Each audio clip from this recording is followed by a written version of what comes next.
ہوتی تو اللہ تعالیٰ پردہ نہ رکھتا آنکھ پر، بھائی جو دیکھنا ہے دیکھ لو، سب دیکھ سکتے ہو، لیکن اللہ نے کچھ چیزیں نہیں دیکھنے کی بھی رکھی، اس لیے اللہ رب العزت نے پردہ بھی ڈال دیا آنکھ کے اوپر، جب ضرورت ہے اٹھا لو، جب ضرورت ہے ڈال دو۔ اب کتنا آسان ہے ہمارا یہ کام، جہاں جواز ہے وہاں آنکھ کھولو، جہاں جائز نہیں ہے وہاں بند کرو۔ جو شخص ایسی پریکٹس کرے گا، کوشش کرے گا، فکر کرے گا، تو اس شخص کو اللہ رب العزت کامیابی عطا فرمائیں گے۔ بس دو ہی چیزیں ہیں، ارادہ کرنا اور اسباب عادیہ کو اختیار کرنا۔ جو اسباب اللہ نے بنائے ہیں اسے اختیار کرو۔ حضرت حکیم الامت رحمۃ اللہ علیہ فرماتے ہیں کہ یہ بات عقلاء کے نزدیک متفق علیہ ہے کہ آدمی جو کر سکتا ہے وہ نہیں بھی کر سکتا ہے، جو بھی کر سکتا ہے اس کو نہ کرنا چاہے تو نہیں بھی کر سکتا ہے۔ یہ دنیا کے تمام عقل مندوں کے نزدیک اتفاقی مسئلہ ہے، سب کے نزدیک اس میں کوئی اختلاف نہیں۔ آپ جو کام کر سکتے ہیں وہ نہیں بھی کر سکتے۔ جب ہم خود کہہ رہے ہیں کہ ہم سے بدنگاہی ہو رہی ہے تو گویا یہ کر سکتے ہیں، ہم جب کر سکتے ہیں تو نہیں بھی کر سکتے۔ اس لیے بات ثابت ہو جاتی ہے جب کوئی کام آدمی کرتا ہے تو کرنے سے یہ ثابت ہو جاتا ہے کہ نہیں بھی کر سکتا ہے۔ تو استطاعت و طاقت تو آپ کے اندر موجود ہے، اب اس کا استعمال کرنے کی ضرورت ہے۔ استعمال کریے تو کامیابی ملے گی، نہیں استعمال کرے تب کیسے کامیابی ملے گی؟ بس ایک ہی حل ہے، جب نفس بدنگاہی کو تقاضا کرے اس تقاضے کو دبانا اور اس تقاضے پہ عمل نہیں کرنا۔ شروع میں مشکل ہوتی ہے، پھر یہی کام آسانی سے آدمی کر لیتا ہے، اس کو زیادہ مجاہدہ کرنا نہیں پڑتا۔ ابتداءً مشکل ہوتی ہے تو مشق کرنے تک تو بھئی مجاہدہ ہے۔ کوئی کام سیکھ رہا ہے، کوئی آدمی کسی کے پاس موٹر سائیکل میکینک بننے گیا تو موٹر سائیکل کی میکینکزم سیکھنے کے لیے مشکل ہوتی ہے کہ نہیں ہوتی؟ کافی دن لگتے ہیں، بڑی مشکل ہوتی ہے، اور جب مشکل ختم ہو جائے گی، کام سیکھ چکا ہوگا تو اب 10 دفعے کھولے گا، 10 دفعے فٹ کرے گا، کچھ فرق معمولی چیز ہے۔ وہ خود کہے گا کہ بھئی یہ تو میرے لیے کوئی بڑی بات نہیں، ارے لاؤ ابھی درست کر کے دے دیتا ہوں، تو کچھ مشکل نہیں۔ حالانکہ جب سیکھ رہا تھا تو بہت مشکل تھا۔ تو اس وجہ سے نگاہوں کی حفاظت سیکھنے کے زمانے میں مشقت ہوگی، اور جب آپ سیکھ لیں گے تو آسان ہو جائے گا یہ کام۔ اب کوئی آدمی سیکھنے کے زمانے کی مشقت بھی نہیں برداشت کرنا چاہتا، تو بھائی نہیں کرنا چاہتے تو آپ کو یہ صفت ملے گی بھی نہیں۔ بغیر مشقت برداشت کیے کیسے ملیں گے؟ میں یہ ملی نہیں ہے یوں، قلب و جگر ہوئے ہیں خون، ایسے تھوڑی ملے گی آسانی سے، نہیں۔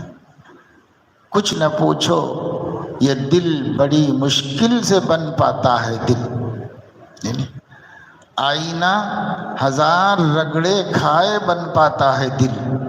دل کو آئینہ بنانا ہو گندگی سے صاف ستھرا تو آئینہ 1000 رگڑے کھائے بن پاتا ہے دل۔ کچھ نہ پوچھو یہ دل بڑی مشکل سے بن پاتا ہے دل۔ تو بھائی مجاہدہ ہے، مجاہدے سے گھبرائے۔ اب کوئی ایسا راستہ تلاش کریں کہ آٹومیٹک ہو جائے، تو آٹومیٹک کوئی ولی اللہ نہیں بنا، آج تک کوئی بھی آٹومیٹک ولی اللہ نہیں بنا۔ ہاں اللہ کو اس پہ قدرت ضرور ہے کہ اللہ تعالیٰ اپنے کسی بندے کو بس اچانک اپنا لے، لمحوں میں وہ اللہ والا ہو جائے۔ ہو بھی سکتا ہے، لیکن یہ قدرت کی بات ہے، سنت کی بات نہیں۔ اللہ اپنی قدرت کبھی کبھی دکھاتا ہے، اپنی سنت سب کے لیے عام کر دیا ہے۔ اس کی سنت یہ ہے، عادت اللہ یہ ہے، مجاہدہ کرنا پڑے گا، نفس کو نظر بچانے کی مشقت اور تکلیف سے گزارنا پڑے گا۔ کیوں کر رہے بھائی؟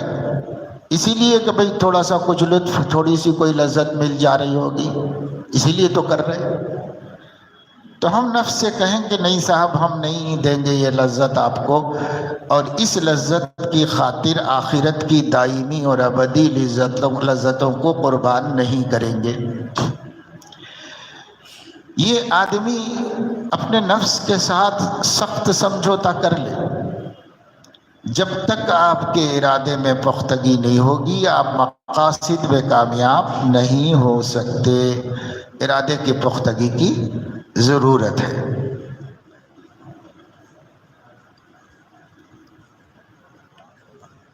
کیا شروع ہو گئی تو رہنے دو۔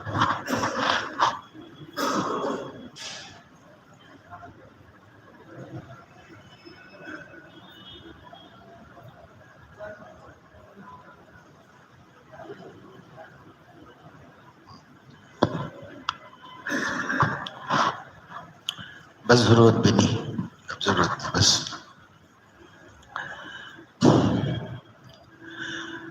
ہماری بھانجیوں کی طبیعت ناساز رہتی ہے، ان کے لیے دعا فرما دیجیے، اللہ پاک شفائے کاملہ عاجلہ مستمرہ نصیب فرمائے۔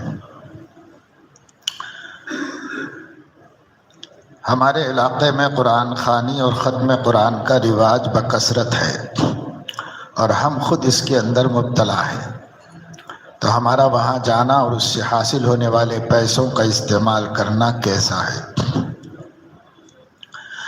قرآن خوانی اور ختم قرآن وغیرہ جو بھی ہیں وہ عام طور سے بنیت ایصال ثواب کیے جاتے ہیں، اور جب ایصال ثواب کی نیت سے کریں گے اور اس کا آپ معاوضہ لیں گے تو ثواب نہیں ملے گا، اور ثواب نہیں ملے گا تو ایصال ثواب کیسے ہوگا؟ دوسرے یہ کہ قرآن مجید کو آمدنی کا وسیلہ بنانا یہ مناسب نہیں ہے۔ احادیث سے معلوم ہوتا ہے کہ قیامت کی نشانیوں میں سے ہے کہ لوگ قرآن کو ذریعہ آمدنی بنا لیں گے، تو ایسا نہ کریں۔ البتہ جو قرآن مجید کا پڑھنا پڑھانا ہے، جو تدریس ہے، وہ چونکہ ایک عمل ہے، اس لیے وہاں عمل کے مقابلے میں معاوضہ ہوتا ہے، اور عمل کے مقابلے میں معاوضہ درست ہے، اور یہ جو پڑھنا ہوتا ہے یہ عبادت ہے، اور عبادت کا کوئی معاوضہ نہیں ہونا۔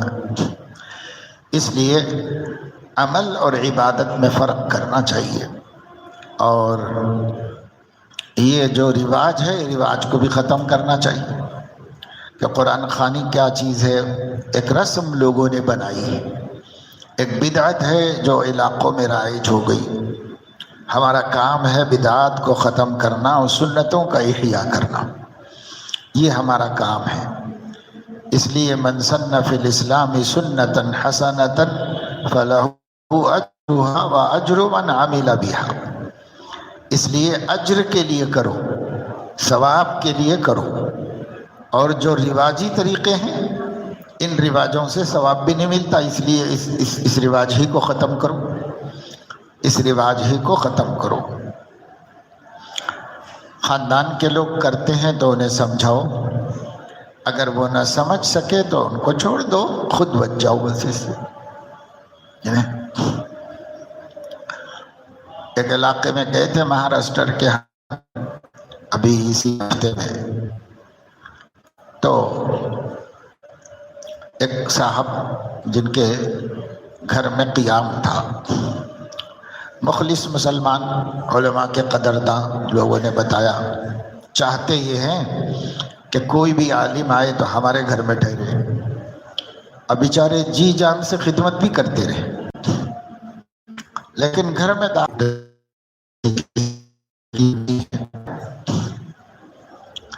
اور ہم لوگ جو ہیں میں یہ سب چیزوں کو مانتا بھی نہیں، مل صاحب جماعتوں میں بھی جاتا ہوں مگر یہ بھی کرنا پڑتا ہم کو، اس لیے کرنا پڑتا ہے۔ تو کرنا پڑتا کا کیا مطلب ہے؟ وہ خاندان کا پریشر، خاندان کا دباؤ۔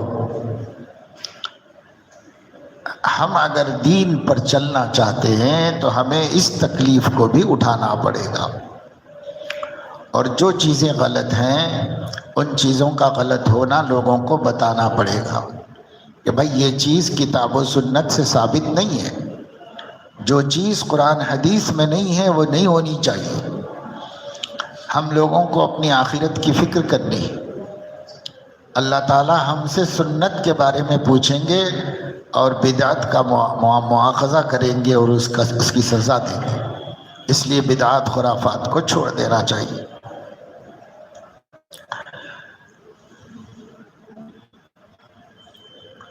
جو الفاظ قرآن خوانی اور ختم قرآن کے ہیں، اس سے یہی سمجھ میں آتا ہے کہ یہ رواج کے کام ہیں، رواجی کاموں کو چھوڑ دینا چاہیے، اور قرآن سنا کر، قرآن پڑھ کر اجرت بھی نہیں لینا چاہیے، اس کا معاوضہ بھی نہیں لینا چاہیے۔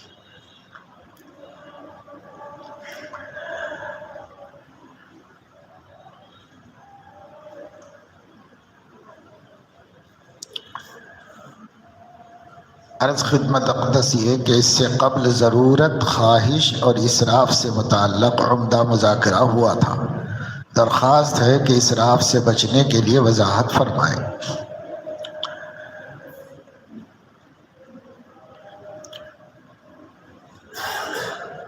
پہلے بھی یہ بات آئی تھی جس کا آپ نے ذکر کیا ہے کہ مذاکرہ ہوا تھا، اس میں یہ بات بتائی گئی تھی، آدمی کسی بھی چیز کو خریدتا، برتتا اور اس پر پیسہ خرچ کرتا ہے، اپنی دولت، اپنی آمدنی خرچ کرتا ہے،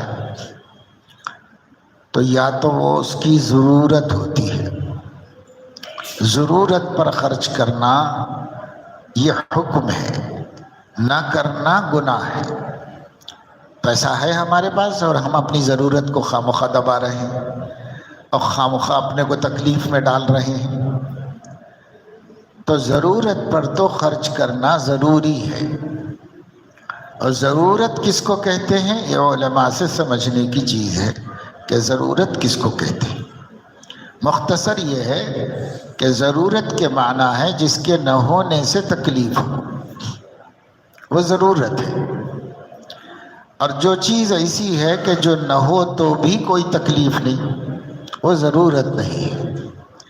اس لیے ضرورت میں خرچ کرنا یہ ثواب کا کام ہے، اللہ کا فریضہ ہے۔ نمبر 2، ضرورت تو نہیں ہے لیکن اس میں راحت ہے، تو راحت میں بھی خرچ کرنے کی اللہ کی طرف سے اجازت ہے۔ اپنی راحتوں کے لیے جو کرنا ہے کر سکتے ہیں۔ کپڑا وہ جس میں راحت ہے، سامان وہ جس میں راحت ہے۔ اس زمانے میں بھی اگر اکلی رکھ کے اکلی کے اندر کوٹ لیں تو کوٹ لے سکتے ہیں، ضرورت تو اس سے بھی پوری ہو جائے گی، لیکن گرائنڈر لے لیتے ہیں تو راحت ہے، تو راحت کی اجازت ہے۔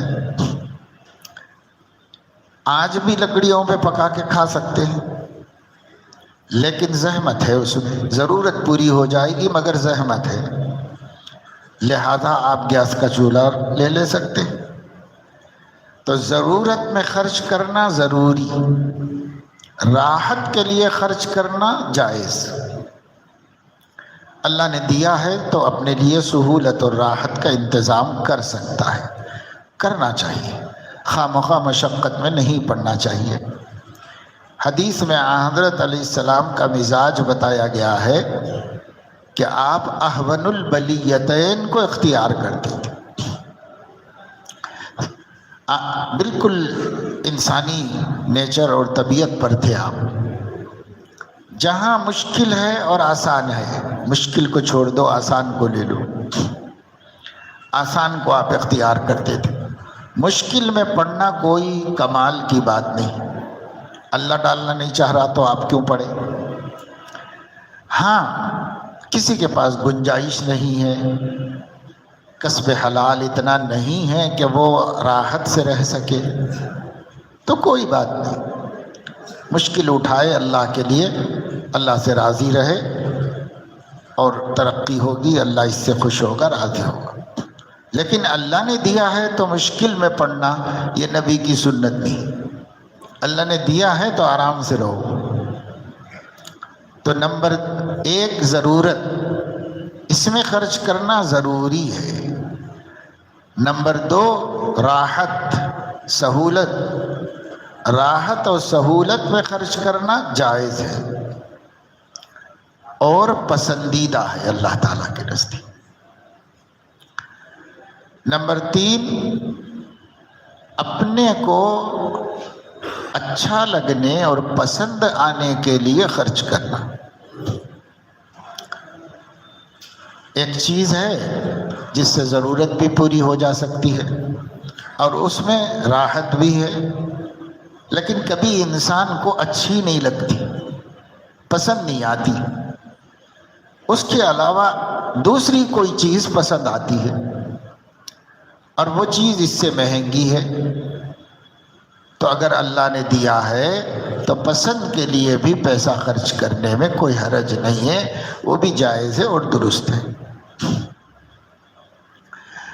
چوتھا نمبر یہ ہے کہ آدمی کسی چیز پر پیسہ لگا رہا ہے کہ دوسروں کو اچھا لگے، دیکھنے والوں کو اچھا لگے، وہ میری تعریف کرے اور وہ مجھے مالدار کہیں، وہ مجھے پیسے والا آدمی سمجھیں، بڑا آدمی سمجھیں۔ تو دوسروں کی رضا اور دوسروں کی پسند کے خاطر جو پیسہ خرچ کرے گا وہ جائز نہیں ہے، وہ ناجائز ہے۔ یہاں آ کے رک جانا پڑے گا۔ ضرورت، راحت و سہولت اور اپنی پسند، یہاں تک آدمی آ کے رک جائے گا۔ اس کے آگے نمائش میں، دکھاوے میں، دوسروں کو خوش کرنے کے لیے، لوگوں میں اپنے کو بڑا بتانے کے لیے، اپنے کو مالدار بتانے کے لیے ایک پیسہ خرچ کرنے کی بھی گنجائش نہیں، اس میں نہیں خرچ کر سکتے۔ تو یہ 4 وجوہات سے آدمی پیسہ خرچ کرتا ہے، 3 کی گنجائش ہے، چوتھی کی گنجائش نہیں۔ اب اسراف کسے کہتے ہیں؟ تو اسراف اسی میں خرچ کرنے کو کہتے ہیں، وہ چوتھے نمبر میں خرچ کرنے کو اسراف کہتے ہیں۔ کبھی انسان کو ضرورت بھی نہیں ہوتی، اس میں اس کی کوئی سہولت بھی نہیں ہے، اس میں اس کی اپنی پسند کی کوئی بات بھی نہیں ہے، صرف حیثیت عرفی، دکھاوا، لوگوں میں مقبول بننا، لوگوں کو اپنی حیثیت دکھانا، اور پیسے لگاتا ہے۔ جیسے آج کل شادی بیاہ میں، دعوتوں میں، تقریبات میں، شادی خانوں میں پیسے آدمی لگا رہا ہے اور اس کا کوئی مقصد ہی نہیں، 3 مقصدوں میں سے کوئی مقصد نہیں، تو چوتھے میں آ گیا۔ جب چوتھے میں آ گیا تو پھر یہ حلال نہیں ہے، درست نہیں ہے، اسی کا نام اسراف ہے۔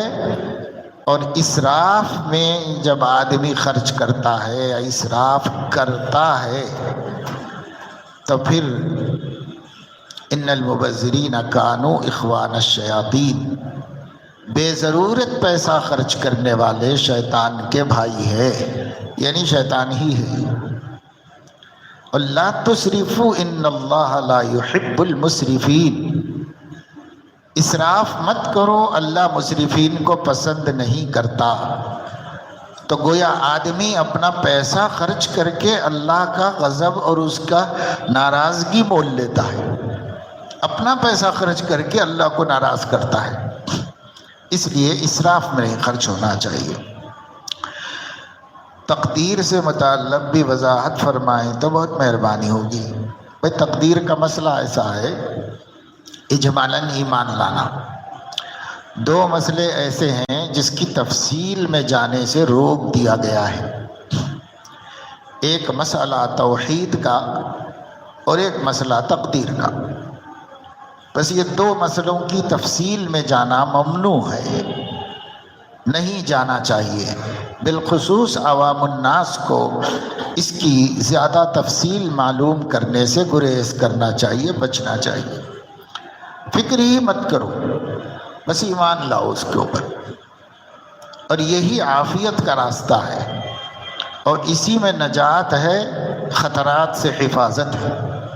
چونکہ یہ علم انسان کو خطروں میں ڈال سکتا تھا، اس لیے اللہ نے اس علم کو لپیٹ لیا، یعنی اللہ تعالیٰ نے یہ علم کھولا نہیں بندوں کے سامنے۔ ہو سکتا ہے ہمارے نبی پہ اس کی حقیقت کھولی گئی ہوگی، لیکن بہرحال انہوں نے بھی ضروری نہیں سمجھا، اپنی امت کو نہیں بتایا۔ توحید باری تعالی، بس اتنا ماننا کہ اللہ ذات و صفات میں یکتا و یگانہ ہے، بے مثل ہے، بے نظیر ہے، بس ختم۔ اس سے زیادہ تفصیل میں نہیں جانا چاہیے۔ اور اسی طریقے سے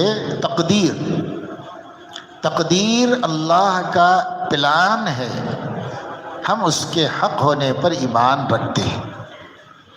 ایک منصوبہ ہے جو ازل میں اللہ تعالیٰ نے اپنی کائنات کو چلانے کے لیے بنایا ہوا ہے، اور ہر کام اس منصوبے کے مطابق وجود میں آتے رہتا ہے۔ چونکہ اللہ تعالیٰ حکیم بھی ہیں، حاکم بھی ہیں، تو ان کو اس منصوبہ بنانے کا حق بھی ہے، اور وہ منصوبہ غلط بھی نہیں ہو سکتا، اس لیے کہ اللہ حکیم بھی ہے، اور حکیم کوئی کام حکمت سے خالی نہیں کرتا۔ فعل الحکیم لا یخلو عن الحکمہ، لہذا اللہ پر اعتماد کا تقاضا یہ ہے کہ اس کی کائناتی تکوینی منصوبہ بندی کو برحق مان لے۔ بالکل حق ہے، بالکل ٹھیک ہے، کیونکہ ہم کو اللہ پہ بھروسہ ہے۔ جیسے ہم نے نبی پر بھروسے کی وجہ سے ان کی ہر بات کے برحق مانا ہے، ایسے ہی اللہ پر بھروسے کی وجہ سے اللہ کی تکوینی منصوبے کو برحق مانتے ہیں، ختم۔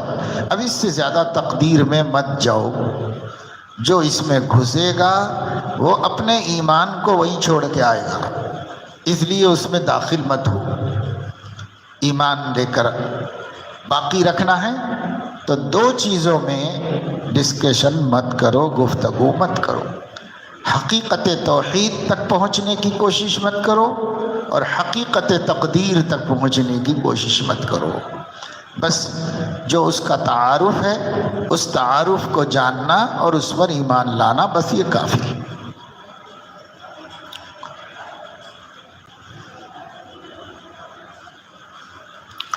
لڑکے کی عمر 30 سال، لڑکی کی 16 سال ہے، تو شادی کر سکتے ہیں کیا؟ برابر کر سکتے ہیں، ہو جاتی ہے۔ توازن ہونا چاہیے، لیکن نکاح ہونے کے لیے عمروں کا تفاوت کا کوئی فرق نہیں پڑتا، نکاح تو ہو جاتا ہے۔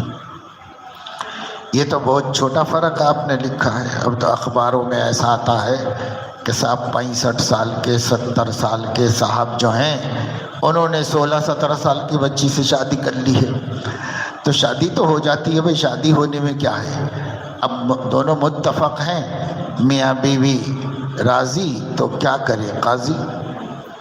شرعاً اس میں کوئی نکاح ہونے میں کوئی قباحت نہیں۔ باقی یہ کہ عقلاً اور حکمتاً یہ تناسب ٹھیک نہیں ہے، اس سے آگے چل کے دشواریاں پیش آ سکتی ہیں، بس مگر نکاح تو ہو جاتا ہے۔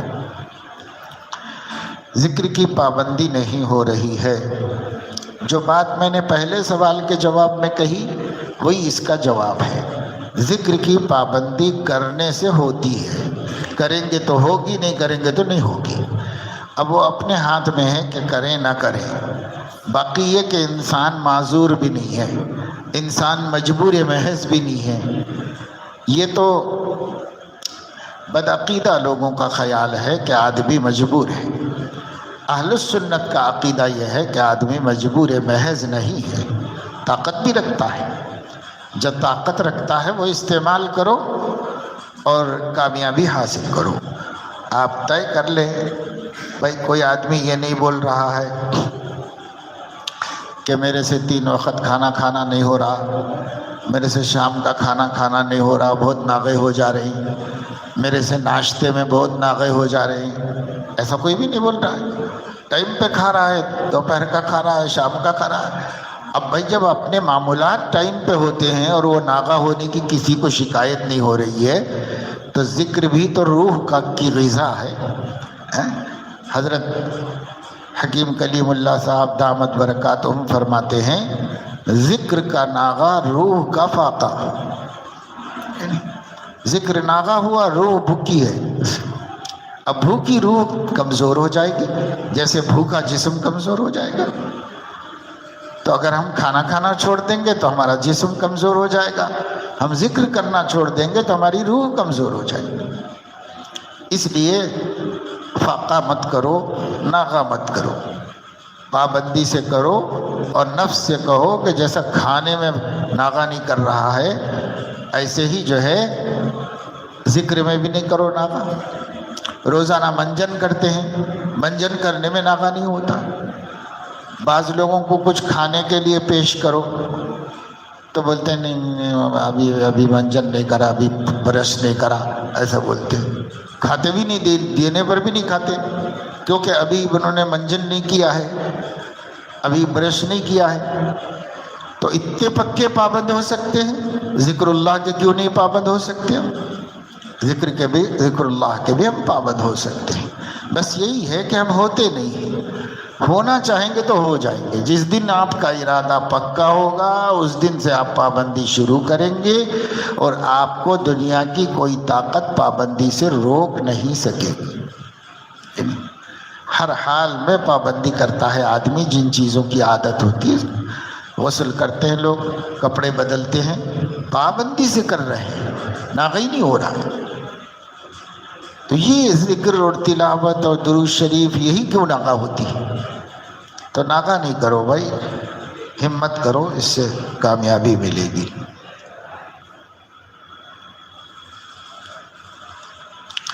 زبان قابو میں نہیں رہتی، جب غصہ آتا ہے زبان بے قابو ہو جاتی ہے۔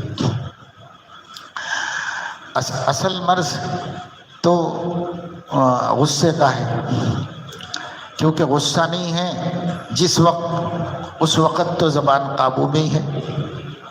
تو اس کا مطلب یہ ہے کہ زبان قابو میں ہے، کسی خاص وقت قابو میں نہیں رہ رہی، وہ خاص وقت غصے کا ہے۔ تو اصل مرض غصہ ہوا، تو غصے کا علاج کرنا چاہیے۔ غصے کا علاج یہ ہے کہ آدمی غصہ آنے پر زبان بھی نہ کھولے اور کوئی عمل بھی نہ کرے۔ بس جب غصہ آئے تو جو غصے کا علاج حدیثوں میں آیا ہے بس اس پہ عمل کرے، اس کے علاوہ کچھ نہ کرے۔ کھڑا ہے تو بیٹھے، بیٹھا ہے تو لیٹ جائے۔ مقصد یہ ہے کہ اپنی ہیئت بدل لے، ہیئت بدلنے میں غصہ ٹھنڈا ہو جائے گا۔ اور زبان سے اعوذ باللہ من الشیطان الرجیم پڑھ لیں، یہ غصہ آنے پر کر لے بس، انشاءاللہ تعالی اللہ تعالیٰ اس کے غصے کو قابو میں کر دیں گے۔ اس وقت سامنے والے کو جواب بھی نہیں دینا اور اس وقت کوئی اقدام بھی نہیں کرنا، جس کو مشائخ فرماتے ہیں تقاضائے غضب پر عمل نہ کرے۔ غصے کا جو تقاضا ہو رہا ہے کہ غصے میں ایسا کر دوں، ایسا کر دوں، یہ بول دوں، وہ بول دوں، تو وہ تقاضائے غضب ہے۔ غضب کے تقاضے پر عمل نہ کرے، غصے کے تقاضے پر بالکل عمل نہ کرے۔ یعنی کچھ بولنے کو غصہ چاہ رہا ہے تو نہ بولے، کچھ کرنے کو غصہ چاہ رہا ہے تو نہ کرے، غصے کے تقاضے پہ عمل نہ کرے۔ تو زبان بند رکھنا پڑتا ہے، اس جگہ سے ہٹ جائے، جس پر غصہ آیا ہے اس کو ہٹا دے اگر ہٹا سکتا ہے، اگر اس کو نہیں ہٹا سکتا خود وہاں سے ہٹ جائے، سامنے موجود نہ رہے، تاکہ بات بڑھتی رہے گی، غصہ بڑھتا رہے گا۔ اس لیے وہاں سے ہٹ جائے، دوسرے کام میں مشغول ہو جائے، کہیں اور چلا جائے، مرد ہے گھر کے باہر نکل جائے، بعد میں پھر سے واپس آ جائے۔ تھوڑی دیر میں نقل و حرکت پہ غصہ قابو میں آتا ہے اور اس کا وہ جلال باقی نہیں رہتا، کم ہو جاتا ہے۔ تو اس کا اہتمام کر لینے سے آہستہ آہستہ اس کی مشق ہو جائے گی، پریکٹس ہو جائے گی، اس لیے اس کا اہتمام کریں، یہی غصے کا علاج ہے۔ بہشتی زیور کے 7ویں حصے میں حضرت تھانوی رحمۃ اللہ علیہ نے بری صفتوں کو دور کرنے کے علاج بتائے ہیں، اس میں ایک غصے کا علاج بھی ہے، اس کو پڑھو اور جو تدبیر بتائی گئی ہے اس تدبیر کے مطابق عمل کرنے کا معمول بنا لو تو انشاءاللہ زبان قابو میں آ جائے گی۔ نجات بھی اسی میں ہے۔ حضور علیہ السلام سے پوچھا گیا تھا کہ من نجا یا رسول اللہ، نجات کون پائے گا اللہ کی پکڑ سے اور اس کے عتاب سے؟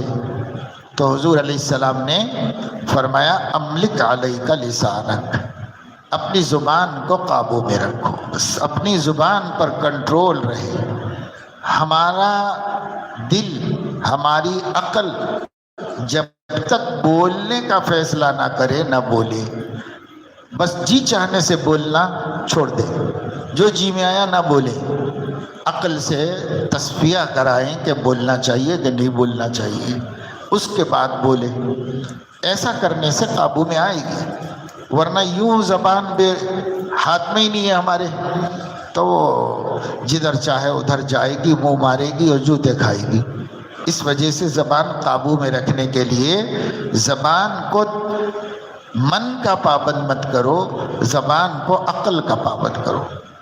عقل فیصلہ کرے پھر بولو، جی چاہے تو مت بولو، جی چاہنا اچھا بھی ہوتا ہے برا بھی ہوتا ہے، اور عقل اچھے کی ہی رہنمائی کرتی ہے، برائی کی رہنمائی نہیں کرتی۔ اس لیے عقل سے کام لو، عقل سے کام لینے سے قابو میں آ جاتا ہے۔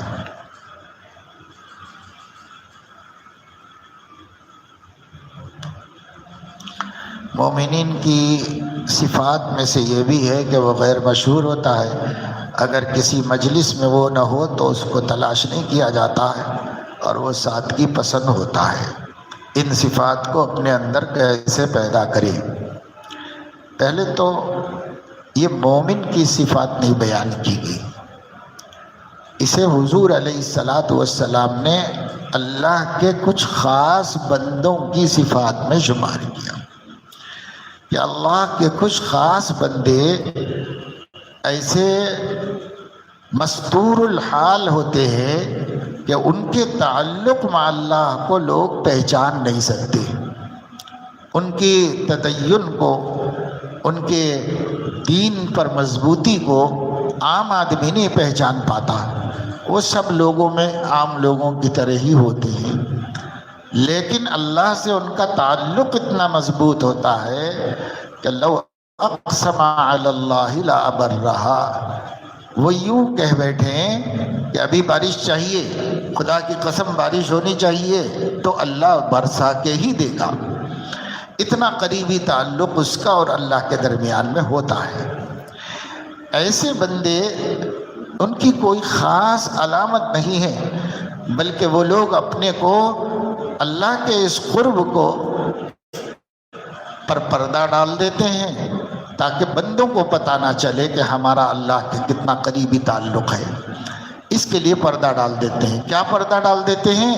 عام لوگوں کی طرح رہتے ہیں، ذلت کا کام نہیں کرتے، گناہ کے کام نہیں کرتے، بس عام لوگوں کی طرح رہتے ہیں، جیسے عام مسلمان ٹائم پہ مسجد میں آیا، نماز پڑھیا اور چلا گیا، اور قلبی طور پر اللہ سے ان کا تعلق بہت مضبوط ہوتا ہے۔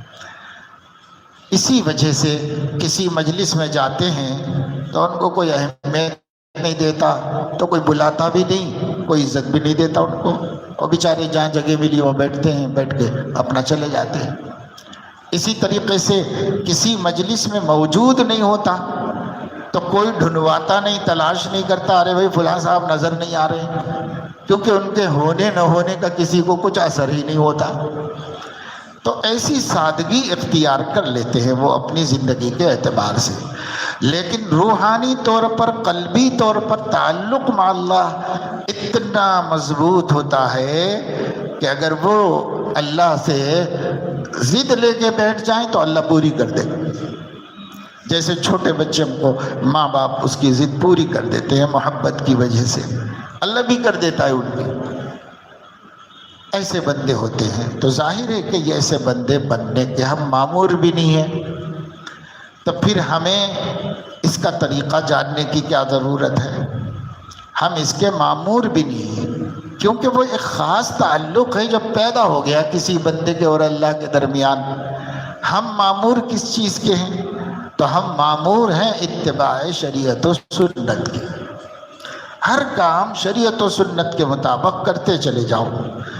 جب اتباع سنت اور اتباع شریعت میں ملکہ راسخہ حاصل ہو جائے گا تو قرب کا وہ مرحلہ بھی آ جائے گا جس میں اللہ رب العزت لو اقسم علی اللہ لابر رہا ہے۔ لیکن سنت و شریعت کو چھوڑے بغیر کوئی بھی اللہ کا خاص بندہ نہیں بن سکتا، سنت و شریعت کے راستے سے ہی بن سکتا ہے۔ تو جو چیز معمور بہا ہے وہ یہ ہے، بس اس کی ہم فکر کریں۔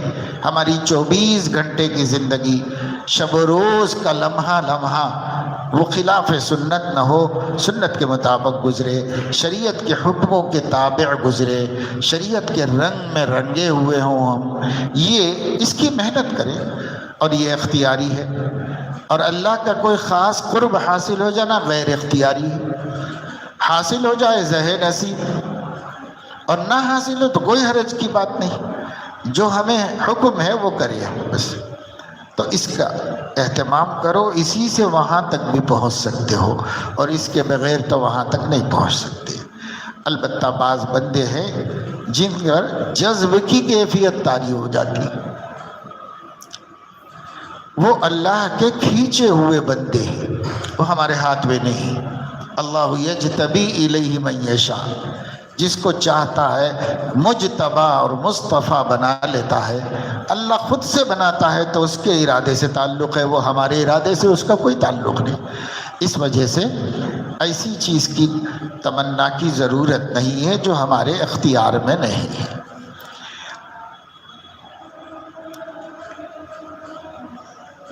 لا تتمنوا ما فضل اللہ به بعضکم علی بعض۔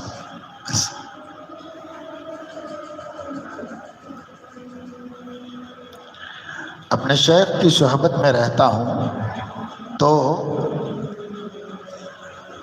اعمال میں دلچسپی اور ایک خصوصی کیفیت ہوتی ہے، عدم صحبت میں یہ چیزیں نہیں رہتی ہیں۔ اس کا حل بتا دیجیے۔ ایک تو بنیادی فرق ہے کہ آدمی اپنے بڑوں اور اپنے بزرگوں کے پاس جتنا دین پر جمع ہوا رہتا ہے، اس ماحول سے ہٹ کر دوسرے ماحول میں جا کر اتنا مضبوطی سے جمع ہوا نہیں رہ سکتا۔ یہ بنیادی فرق ہے۔ اس میں بس اتنا کر لینا چاہیے کہ اختیاری امور میں غفلت نہیں کرنا چاہیے۔ جو چیزیں کرنے کے معمول ہیں، جو سکھایا گیا ہے، جو سیکھا ہے، اہتمام اور پابندی سے اس کو کرتا رہے۔ بس اتنا ہو سکتا ہے کہ کیفیت میں فرق آ جائے، معمولات میں فرق نہیں آنے دینا چاہیے۔ دین پر ثبات اور استقامت میں فرق آنا نہ آنا ہمارے ہاتھ میں ہے، اس لیے اس میں فرق نہیں آنے دینا چاہیے۔ ہاں، اس کی جو کیفیت ہوتی ہے وہ کیفیت جو ہے اچھے ماحول کی الگ ہوتی ہے، برے ماحول میں الگ ہوتی ہے، اہل اللہ کی صحبت میں الگ ہوتی ہے، اور اس صحبت سے دور ہو جانے میں الگ ہو جاتی ہے۔ تو کیفیات میں یعنی عمل کا گریڈ تو کم زیادہ ہوگا، عمل نہیں چھوٹے گا، یہ ہوگا تو کوئی حرج نہیں۔ اور اگر یہ ہو رہا ہو کہ صاحب ہم صحبت میں تو دین پہ چل رہے ہیں اور وہاں سے ہٹے تو دین بھی چھوڑ رہے ہیں، تو اس کی کوئی گنجائش نہیں۔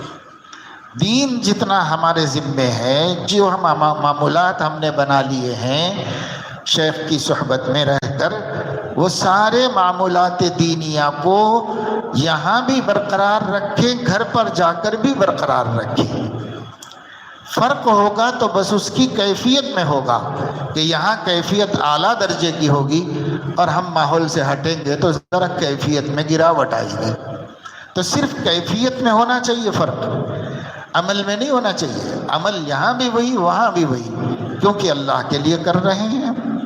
اللہ وہاں بھی ہے، اللہ یہاں بھی ہے، ہر جگہ اللہ موجود ہے. اللہ رب العزت کے ساتھ ہم عمل کریں تو اس کا یہ ہوگا. بس وہ خصوصی کیفیت کا فرق رہنے دو، اس سے زیادہ فرق مت بتاؤ. یعنی عمل میں کمی نہیں آنی چاہیے، کیفیت میں کمی آتی ہے تو کوئی بات نہیں، انشاءاللہ تعالی اس میں بھی اضافہ ہوگا.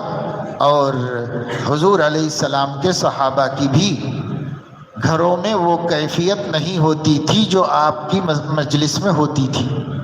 تو جب ان کی بھی کیفیت بدلتی تھی تو ہماری بھی بدلے گی. مگر دھیان رہے کہ صرف کیفیت کا فرق ہونا چاہیے، اعمال میں کوئی کوتاہی اور لاپرواہی نہیں ہونی چاہیے. اعمال پورے کے پورے یہاں بھی ادا ہونے چاہیے، اپنے گھر پہ بھی پورے پورے ادا ہونے چاہیے.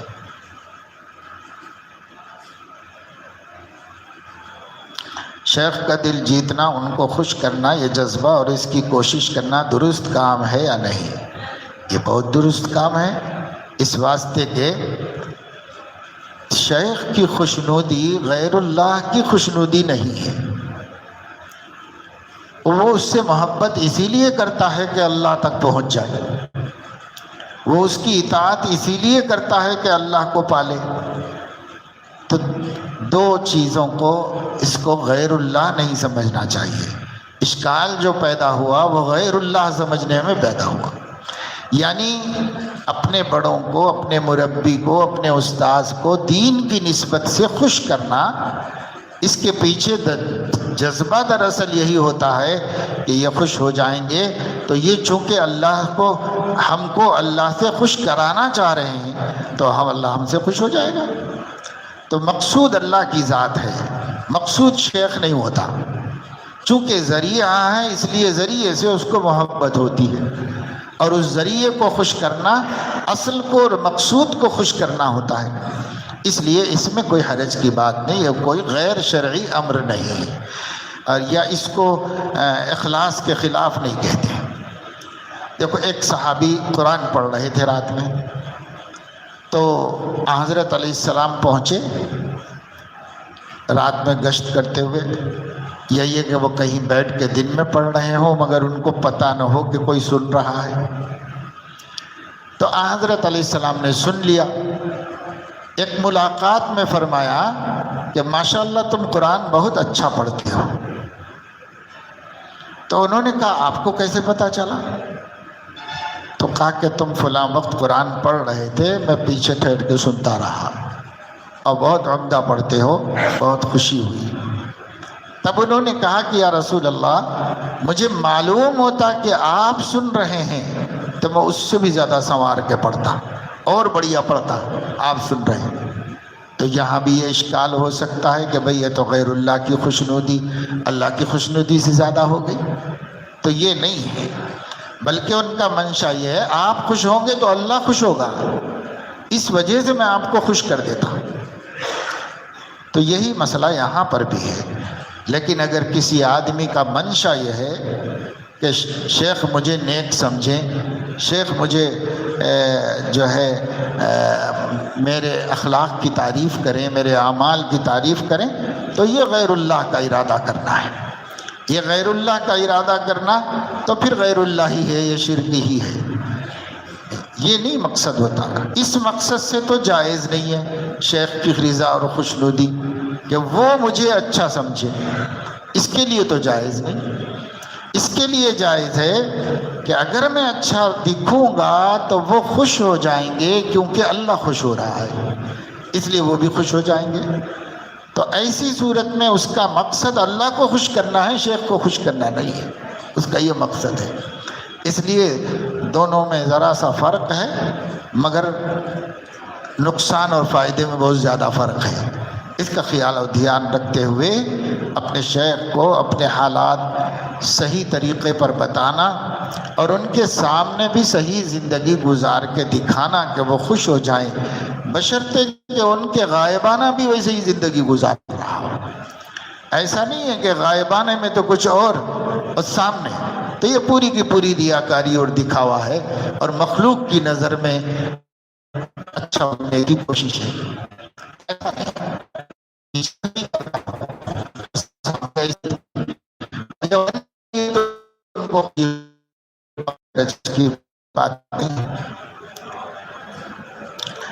بس یہ سوالات اور جوابات ہیں. پہلے اعلان بھی کیا گیا تھا کہ بھئی سیکنڈ سنڈے کی مجلس کو مدرسے کے جلسے میں ضم نہیں کیا گیا ہے، مدرسے کے جلسے کو مجلس میں ضم کیا گیا ہے، تاکہ یہ غلط فہمی نہ ہو کہ بھئی اب وہ جلسہ ہے بس جلسے میں شریک ہونا ہے.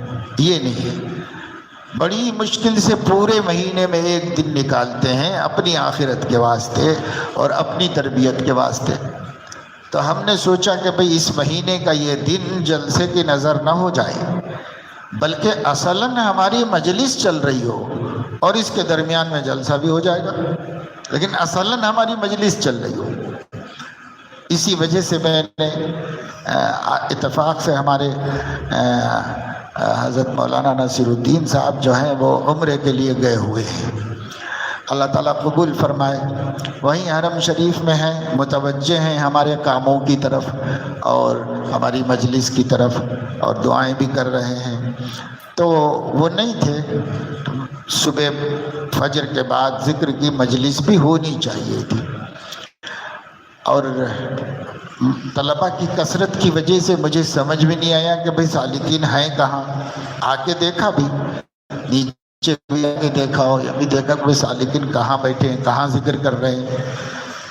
تو ہم لوگوں کا بھی مزاج ایسا ہو گیا ہے کہ اگر لاٹھی ہے تو کام ہوگا اور لاٹھی نہیں ہے تو کام نہیں ہوگا. ایسا مشاہدہ ایسا نہیں ہونا چاہیے تھا. برسوں سے فجر کے بعد جو لوگ فجر سے پہلے پہنچ گئے برسوں سے مجلس ذکر کے اندر بیٹھتے ہیں، نہیں تو ایک دن بٹھانے والا نہ ہوا تو کیا ہوا، ہم ہی بیٹھ کے شروع ہو جاتے ذکر کرتے سب مل کے، یا اسی میں سے کوئی ہمارے بہت سے سینئر علماء بھی ہیں، کوئی لے کے بیٹھ جاتا سب کو. جیسے حضور علیہ السلام نے وہ بیر مونا کی جنگ میں موتا کی جنگ میں بھیجا تھا لوگ. تو یہ لوگ گئے تو کہا تھا کہ دیکھو جعفر شہید ہو جائیں تو زید جھنڈا لے لیں، زید شہید ہو جائیں تو مصعب بن عمیر جھنڈا لے لیں. تو تین کو حضور نے بتایا تھا کہ یہ شہید ہو جائے تو یہ لے لے، یہ شہید ہو جائے تو یہ لے لے، یہ شہید ہو جائے تو یہ لے لے. ایک کے بعد ایک اسی ترتیب سے شہید ہوتے چلے گئے. دوسرے نے تھام لیا. اب جب تین بھی شہید ہو گئے، چوتھے کا نام تو حضور نے بتایا نہیں تھا، تو اس لیے حضرت خالد بن ولید نے آگے بڑھ کر جھنڈا لے لیا، اور یہ بغیر نبی کے حکم کے لے لیا، کیونکہ ان کو پتا تھا کہ نبی کا حکم یہی ہے کہ کوئی تو سنبھالے لشکر کو، اس لیے میں سنبھال لیتا ہوں. اپنے اندر ہمت محسوس کی، آگے بڑھے، سنبھال لیا، لشکر کو ترتیب دی، ایک نئی ترتیب اپنے ذہانت سے، اور ایک حملہ کیا اور ماشاءاللہ فتح بھی پا گئے اور شکست دے کے بھگایا مشرکین کو، سب کو ختم کیا. تو امام بخاری رحمۃ اللہ علیہ نے عنوان قائم کیا کہ کسی شخص کا امیر بنائے بغیر امیر بن جانا. بنایا نہیں گیا ہے لیکن بن جانا، اس واسطے کہ اگر وہ دیکھے کہ قوم بکھر رہی ہے تو خود ہی جوڑ لے، ان کو جوڑ کے اکٹھی کر لے. تو بھائی اجتماع کے دن اگر اتفاق سے جو ذمہ دار ہوتا ہے وہ موجود نہ ہو تو ساتھیوں کو خود کسی کو آگے بڑھ کے جوڑ لینا چاہیے اور جوڑ کے اپنے اپنے کام میں لگے رہنا چاہیے. ایسا نہ ہو کہ صاحب آواز نہیں آ رہی ہے تو سو رہے ہیں ہم خالی. اسی لیے میں نے یہاں پر ہدایت بھی دی، اور ان لوگوں نے اعلان غلط کیا تھا تو پھر سے صحیح اعلان بھی ڈلوایا، سالکین کے گروپ میں صحیح اعلان ڈلوایا کہ اعلان کرو صرف ماہانہ اجتماع کا، اور اس پر نوٹ لکھو کہ انشاءاللہ اس اجتماع کے دوران درس ختم بخاری و ختم قرآن بھی ہوگا، یہ اس میں بڑھاؤ تاکہ لوگ اس کو ضمنی بنا لیں، اپنے کام کو ضمنی نہ بناؤ۔ ہم یہ کام اس سے زیادہ ضروری کام ہے، اس لیے کہ دور دور سے سفر کر کے آتے ہیں، پیسہ خرچ کر کے آتے ہیں، وقت نکال کے آتے ہیں، تو ہم تو اس کام کو زیادہ اہمیت دے رہے ہیں، اس کو ترجیح دے رہے ہیں، اس کو اس کے ضمن میں کر لیں، اس میں بھی برکت ہے، وہ برکت حاصل ہو جائے گی، وہ فائدہ حاصل ہو جائے گا، ایسا ہے۔ تو کئی سالکین ایسے ہیں جو فون کیے اور جلسہ، یہ سیکنڈ سنڈے کو تو مدرسے کا جلسہ ہے نا حضرت؟ ہم نے کہا ہاں، تو پھر وہ ڈمہ مار دی، اس لیے کہ جلسے میں جانا مقصد نہیں تھا، مجلس میں جانا مقصد تھا۔ تو ایسا کریں گے سالکین، کیونکہ سالکین کے پیچھے جتنا مضبوط نفس ہوتا ہے اتنا مضبوط نفس کسی کے پیچھے نہیں ہوتا، کیونکہ یہ لوگ اعلیٰ درجے پر جانا چاہ رہے ہیں دین کے، اس لیے شیطان کو بہت فکر ہے کہ ان کو نہ آگے بڑھنے نہ دیا جائے، تو آپ کے پیچھے مضبوط طاقتور شیطان لگا ہوا ہے آپ کے پیچھے، اس وجہ سے بہانے سے ڈمہ ماریں گے، اس کا خطرہ ہے، تجربہ بھی ہے۔ تو میں نے کہا بھائی صحیح اجتہاد ڈالو کہ آپ کی مجلس ہی ہو رہی ہے، بس ہر مہینے کے مطابق اس میں شرکت کرو، اسی میں سے ٹائم نکال کے ہم دوسرا کام بھی کر لیں گے، لیکن مجلس یہ چلتی رہے گی۔ تو اس طرح صبح میں ذکر ہونا چاہیے تھا، اور پھر ناشتہ بھی طلبہ کو وقت پر اس لیے کرایا گیا کہ حسب معمول 9 بجے آپ کا ناشتہ ہو جائے، اور ناشتہ کرتے ہی بیٹھ جاؤ اور کام شروع کر دو۔ حافظ صاحب کو کتاب شروع کر دینے کے لیے میں نے کہا تو انہوں نے کتاب شروع کر دی، لیکن کچھ چند لوگ بیٹھے ہوئے تھے، جب میری آواز آئی تب آ کر کے لوگ یہاں پر بیٹھے، تب تک ادھر ادھر ٹائم خراب کرتے رہتے، یہ ہوتا ہے۔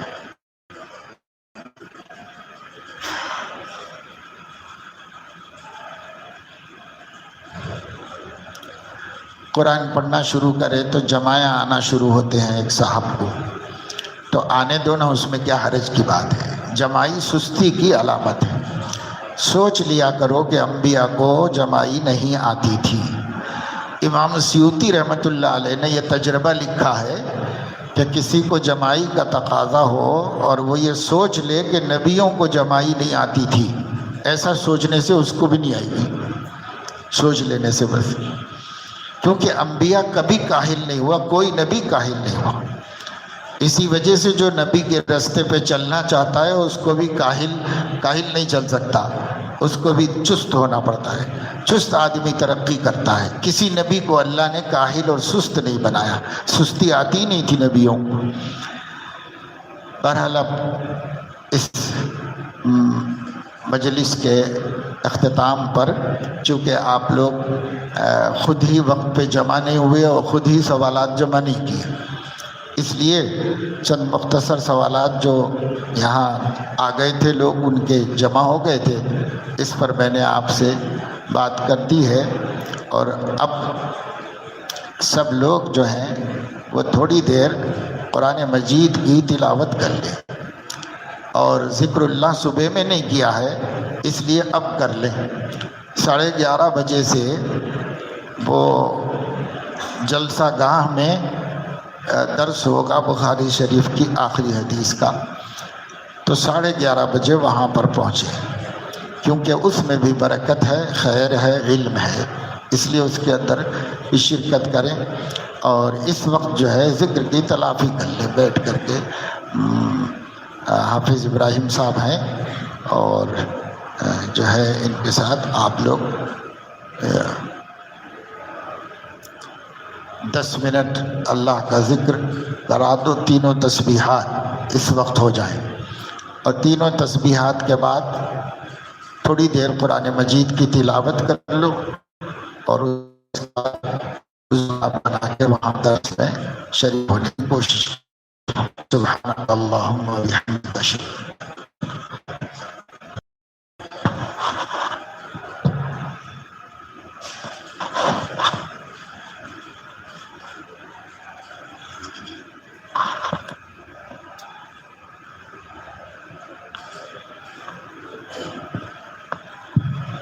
ذکر کا جو معمول ہے وہ 3 تسبیحات ہے۔ پہلی تسبیح ہے لا الہ الا اللہ، اس تصور سے کرنا ہے کہ لا الہ سے غیر اللہ ہمارے دل سے نکل رہا ہے اور الا اللہ سے اللہ کی محبت ہمارے دل میں سما جا رہی ہے۔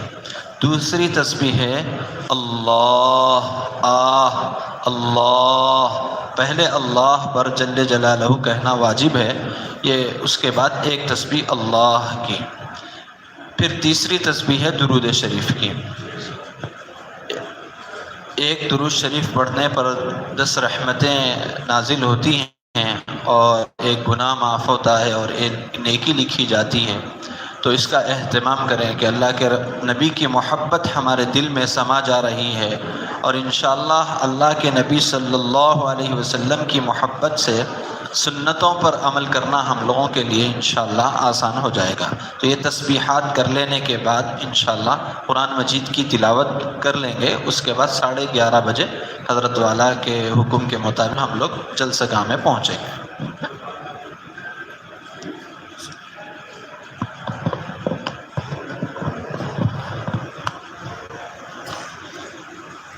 اللہم طہر قلبی عن غیرک ونور قلبی بنور معرفتک۔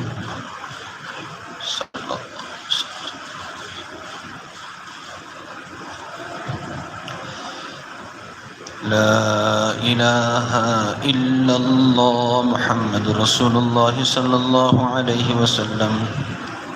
لا الہ الا اللہ، لا الہ الا اللہ، لا الہ الا اللہ، لا الہ الا اللہ، لا الہ الا اللہ، لا الہ الا اللہ، لا الہ الا اللہ، لا الہ الا اللہ، لا الہ الا اللہ، لا الہ الا اللہ، لا الہ الا اللہ، لا الہ الا اللہ، لا الہ الا اللہ، لا الہ الا اللہ، لا الہ الا اللہ، لا الہ الا اللہ، لا الہ محمد رسول اللہ صلی اللہ علیہ وسلم۔ لا الہ الا اللہ، لا الہ الا اللہ، لا الہ الا اللہ، لا الہ الا اللہ، لا الہ الا اللہ،